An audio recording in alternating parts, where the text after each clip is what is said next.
bon chaw veni ko pha tunia hi mio sinong in het nom deu ta san umin he yong tam pi ding hin heong le hello la yong tam pi ding hi a cha ka subscribers ho hi ti chan ki mang chatan pathelong sen in to he no ngai lu na zaleng kyong 70k ka hong wal ta in imacha no vet nom thei ding le no ho pat chompi na thei ding chu imacha bol do zo hi ong lang nei ngai lu zal vin 70k subscribers hong ka hong wal ta in nó mà dấu xin họ giả lệ gì mà sẽ bên trong ngoài cái bảo thủ cái này start là tu nia hi mà sang Gelta Pong'e của cái feature film khát cái hình upload na chung chang earning si min ha do in ichi earning si izat kamu ban teng le view si za na izat la khat view sai za kim mu ham ti hong cho thamni la cái hình sei dung zuya cái hình ve sa de hin a chai na lang la nga alal putin ta neo hat ga sei nom cho film hi gen the ta ka hin bo lo hi in sumjong tam sumla pa yong tam pi ka hin sumang ven ba teng le nom thu yong a hi di pui hi jong le no ho wedding nei zui ngal je wa cho na wedding o dei sa na za la kin jong ka hin upload wa hi in ka release ni azing athai hap ta khat ling lo wa ka hin charity show yong khat cha bo lo wa direct nga ka hin upload jing hi in ap le nó hòn dòng này ngày lụt giạt lo bà tên là film ho nó vẹt nôm lâu tại dòng lệ thả hi cho nó vẹt nôm tập bằng hóa nó hiện gì và nó ho demand đông duy cho kiến dòng cái hiện upload gang trả lên thì chắc cô nào chú mi tampi sum tampi kamu ta đi ngã khô anh ấy ghé lo hi in anh charity show cái ball pun sum là bảy kilo rồi pui hiện earning si nó ho tâm rồi nó hiện để sợ đông duy cho 1 lakhs view hello là 2 lakhs view hi izat kamu zawam ti cho kahin sei nom kahin sharing kahin bol nom ja cho kahin sa hi in aban teng le official music video hi in program ho pp ho jong cho kabol lo hi in to hi mt media mina hi kabol lo hi in cho yong hi alung lu ma hi le ke to jingutin chuna bana ka channel la hi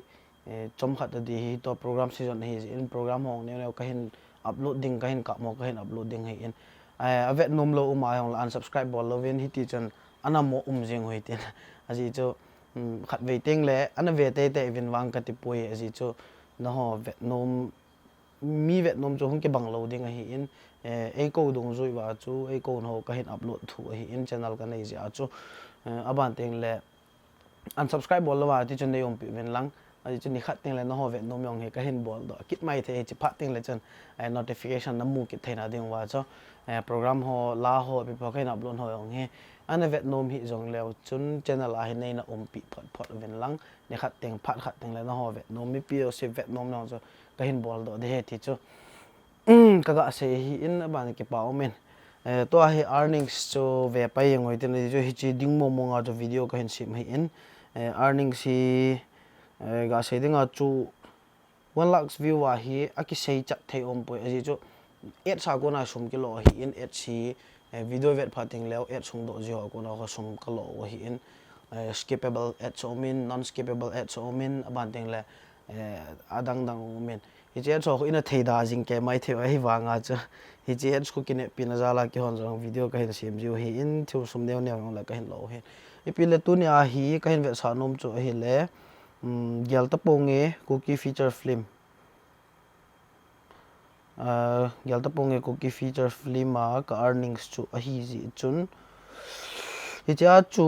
views om zat mo mong hele tu ta di om zat hele 2,58,000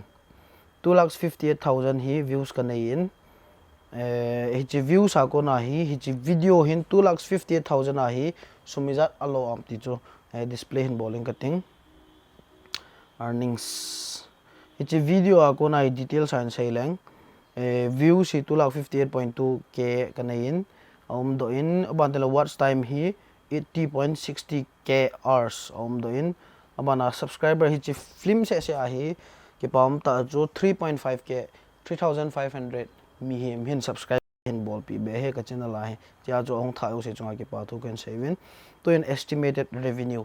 hi revenue pa hi earnings pa ha na ve hi uten hi earnings a hi chi video hin tu chan gya 107 hi chi video hin 107 ap o hin ka su mang ma ja sei da tang youtube ma ja last hai ji 107 ele $107 in $107 into $107 Indian rupees hi izat ham ti value han $107 chu 8,831.94 Indian rupee ichi ya chu 2 lakhs view wal kan nei 2,50,000 views wal kan nei wanga chu ken sangit tio bo hi the ja chu 1 lakhs view chu 2 lakhs 2.50 chu 2.5 lakhs chu 8,800 900 tio be me sum kilo he ti chu mi pi ho he the denga je im chep bi la non he non be se jiwa je ka hin se hi ya chu hi je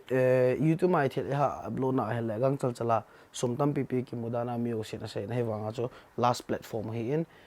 film ho dinga chu hi je chu film tha hong so pha te le mo sap be se bol po de chu charity show nyaw min ki bol nom ding tiong ga gel pi ten kya ju demand ga se dinga chu nanga ka hi film yong trailer ka hin upload vin film yong tu chang ge ki upload lo la hin ija chu Gelta Pong'e chu ke private mo nga he chu demand asan wal pha na chu ken jong market chi sa lo wa direct a youtube ka hin upload hi in cha ko na chu earnings in min in do so ja chu in ha do thim ja chu ka earnings ja chu he ti chu ta teng le youtube ma ko na 1 lakh views ne ho 2 lakhs views ne ho hin ija ta bang mo de ham thio chu ga ge we no expect sanga chu hlom he kyong alhom hi kana he ne mai ma kana sei lo min ta sum tam ta mu dinga ngai to hi in to a chiga he su ta win 2.5k lakhs chu sangit le ja ko ti ho be seu chu sum ki mu hi ya chu igim na to chol na to ki man ji pon ai pi le chu mi pin a he nom ding an ha demand ji wa chu demand dung zu ya ka hin sai hen video yang ka regular jo pon ne ngai da min lang me to bana hi kyaw neu idea hin bowling ka ting hi chan chu tu na dinga video hin tin show off na ka hin bol he point educational purpose ki tile no hin na hin het